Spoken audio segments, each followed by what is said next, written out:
Hello friends, welcome back to my channel. My name is Madhulika Singh और आज हम statutory corporation के बारे में बात करेंगे। स्टैट्यूटरी कॉरपोरेशन एक पब्लिक एंटरप्राइज है जो पार्लियामेंट में एक स्पेशल एक्ट के पास होने के बाद एग्जिस्टेंस में आता है। इस एक्ट में स्टैट्यूटरी कॉरपोरेशन के पावर्स, उसके फंक्शंस, रूल्स एंड रेगुलेशंस क्या होंगे जो एम्प्लॉयज़ को फॉलो करने होंगे और स्टैट्यूटरी कॉरपोरेशन का रिलेशनशिप गवर्नमेंट डिपार्टमेंट्स के साथ कैसा होगा, ये सब रिटन होता है।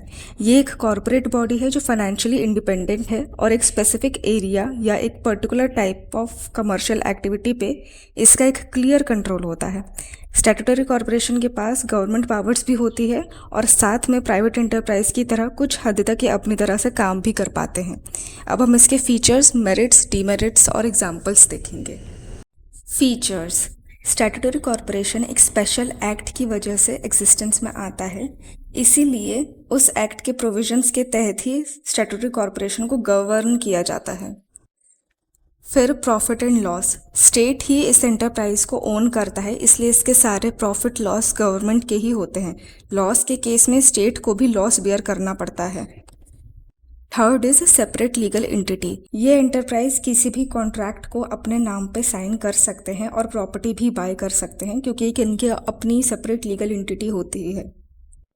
Fourth is financial independence. Financially independent होने के कारण ये एंटरप्राइज फंड्स बोरो कर सकती है और रेवेन्यू भी यूज़ कर सकती है जो वो सामान बेचकर कमाते हैं। Fifth is accounting rules. जो अकाउंटिंग रूल्स गवर्नमेंट डिपार्टमेंट पे अप्लाई होते हैं वो इस एंटरप्राइज के केस में नहीं होते। गवर्नमेंट के सेंट्रल बजट में भी इनका कोई हक नहीं होता। Sixth is rules and regulations. Government के रूल्स एंड रेगुलेशंस यहाँ के एम्प्लॉयज़ को फॉलो करने की ज़रूरत नहीं होती क्योंकि ये गवर्नमेंट के सिविल सर्वेंट्स नहीं होते। एम्प्लॉयज़ को एक्ट के प्रोविजंस के तहत ही गवर्न किया जाता है। कभी कभार ऑर्गेनाइजेशन को लीड करने के लिए गवर्नमेंट डिपार्टमेंट के कुछ ऑफिसर्स को बुला लिया जाता है। अब हम मेरिट्स देखेंगे। पहला मेरिट है इंडिपेंडेंस। स्टैट्यूटरी कॉरपोरेशन के पास अपने हिसाब से काम करने की फुल इंडिपेंडेंस होती है क्योंकि उन पर गवर्नमेंट का कोई कंट्रोल नहीं होता। Second is financial matters. Government इनके फाइनेंशियल मैटर्स में दखल नहीं दे सकते क्योंकि इस ऑर्गेनाइजेशन को फंड्स गवर्नमेंट की वजह से नहीं मिलता। गवर्नमेंट इन ऑर्गेनाइजेशंस को कोई फंड नहीं देती। Third is policies and procedures.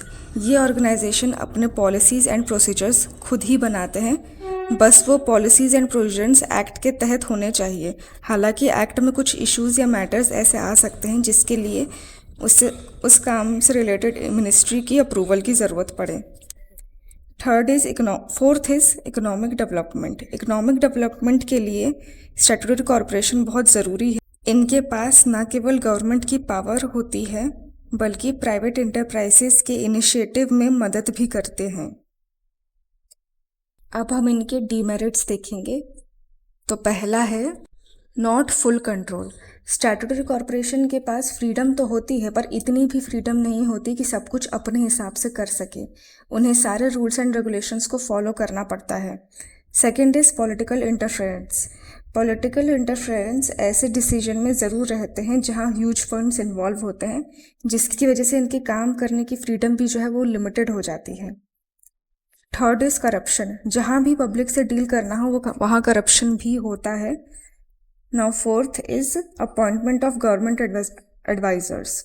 Government advisers को अपॉइंट करती है कॉरपोरेशन बोर्ड में, जिसकी वजह से स्टैट्यूटरी कॉरपोरेशन की कॉन्ट्रैक्ट और डिसीजंस लेने की फ्रीडम लिमिटेड हो जाती है और अगर कहीं भी डिसएग्रीमेंट हुआ तो मैटर सीधा गवर्नमेंट के पास चला जाता है, जिसकी वजह से काम में देरी हो जाती है। अब हम कुछ एग्जाम्पल्स देख लेते हैं। First is life insurance corporation of India. Second is food corporation of India. Third is employees state insurance corporation. Fourth airports authority of India and fifth Damodar valley corporation. अब हम इसके बारे में थोड़ा डिटेल में जानेंगे। Life insurance corporation of India ये 1956 में एस्टैब्लिश हुआ था through the life insurance corporation act 1956। ये life insurance services across India provide करते हैं, मोबिलाइजेस public savings and invest them in economic development. one of the largest insurance organization in the country. Second is Food Corporation of India, established in 1956 under Food Corporation Act 1964. यानी इसे food corporation act के तहत he establish किया गया था। ये farmers से food grains खरीदती है मिनिमम सपोर्ट प्राइसेस पे। It maintains buffer stocks and ensures food security. It supports the public distribution system. Now third is Employees State Insurance Corporation. It is established under Employees State Insurance Act in 1948. ये hospital and dispensaries for insured employees. Fourth is Airports Authority of India. It is formed under Airport Authority of India Act 1994. It manages and develops civil aviation infrastructure. ये India के जितने भी airports है उसे control करती है और साथ में उन्हें मेंटेन भी करती है और ये एयर ट्रैफिक मैनेजमेंट सर्विसेज भी प्रोवाइड करती है। Fifth is Damodar valley corporation. It is established in 1948 through Damodar Valley Corporation Act. It works in power generation, flood control, irrigation and water management. It operates in Damodar River Valley region of eastern India. इनके आपने इस video से कुछ भी सीखा हो तो please like, share and subscribe to my channel. Thanks for watching this video.